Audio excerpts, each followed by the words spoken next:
there, I'm Coley. Welcome to Sweet Peaches Nutrition. Let's jump into today's topic. What the fork are probiotics? Today, I want to talk about probiotics because that word is everywhere. And everyone's talking about probiotic supplements and probiotic skincare and all this stuff. But what does it really mean? What do we really know about probiotics? And should you be taking a supplement? Let's get into it. Probiotic research is exploding right now. And it's so cool because we're learning how important these symbiotic relationships between bacteria and fungi are with our existence and well-being. And where a lot of the research is right now is looking at the gut microbiomes or skin microbiomes or whatever someone is interested in between a disease state and people who are considered healthy as the control or a point of comparison. So we can look at the microbiome of someone with Parkinson's versus someone who's healthy and see what the differences are. And scientists have found a lot of differences. Certain disease states have really high levels of one type of bacteria or seem to be low or deficient in another type of bacteria. But it doesn't mean that we're to a point yet where we can say, oh, you have eczema?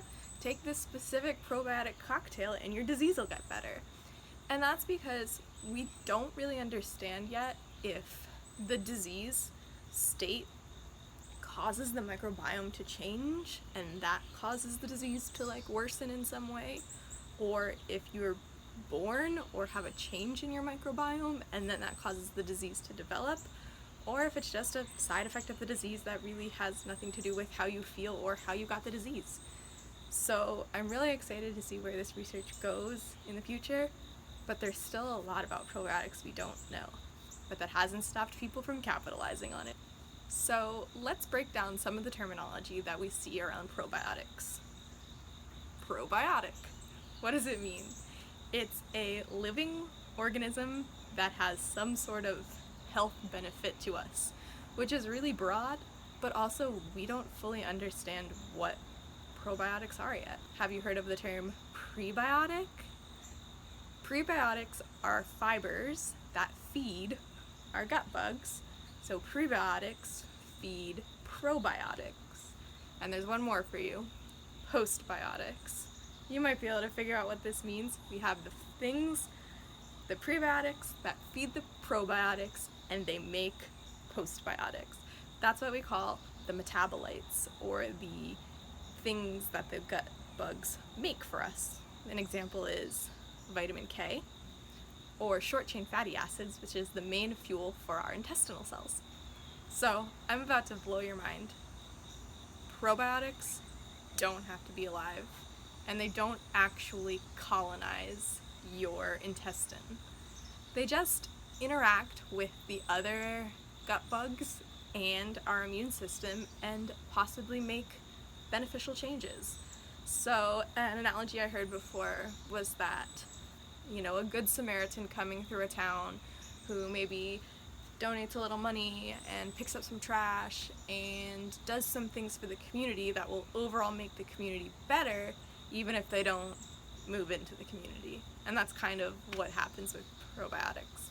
Some common probiotics that we see are lactic acid bacteria. Those are the guys who do a lot of fermenting in things like yogurt. Also, other common probiotics are lactobacillus or bifidobacterium, and one probiotic that's popular that is actually not a bacteria, but a yeast, is called Saccharomyces boulardii, and that one has some interesting research behind it. So, a lot of infections that people can get, while they're in the hospital, are called opportunistic infections, meaning that these guys are probably already living in or on you, but all the other bacteria in the community kind of keep them in check at low levels so they can't cause harm.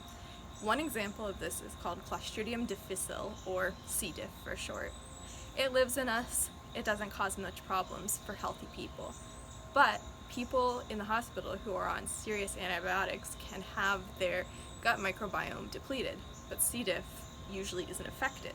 So with all this newfound space to grow where his community members have died, allows C. diff to grow out of control and can cause a really serious infection. And scientists have found that treating people with the probiotic Saccharomyces boulardii actually can help prevent C. diff from going banana pants when someone's on antibiotics. And that's really cool. Another cool use of probiotics is when you take antibiotics. Sometimes they can have less than desirable side effects, but taking a probiotic might help with things like GI distress. So this has been common knowledge for kind of a while now. People have always been saying, like, eat extra yogurt when you're on an antibiotic, to help prevent things like a yeast infection. But now we know that you can take probiotics and they might help mitigate some of your symptoms. So, should you take a probiotic supplement? Maybe. I don't know. A lot of people don't know, and it's best to discuss your specific situation with a medical provider who knows your whole history. But for me personally, I enjoy fermented foods, and they're a natural source of probiotics just doing their thing. Things like yogurt, kombucha, sauerkraut, kimchi, kefir, there's a lot of options. So if you're interested in probiotics and you don't want to pay a lot of money for supplements, try to find a fermented food you enjoy, and then you'll be getting lots of probiotics that make tasty treats and might help your health. I'm going to talk a lot more about fermented foods in another episode, but until then, I'll see you guys later. Bye! Okay, so I'm about to blow your mind. Probiotics don't have to be alive. Okay, why are you so loud? Thank you.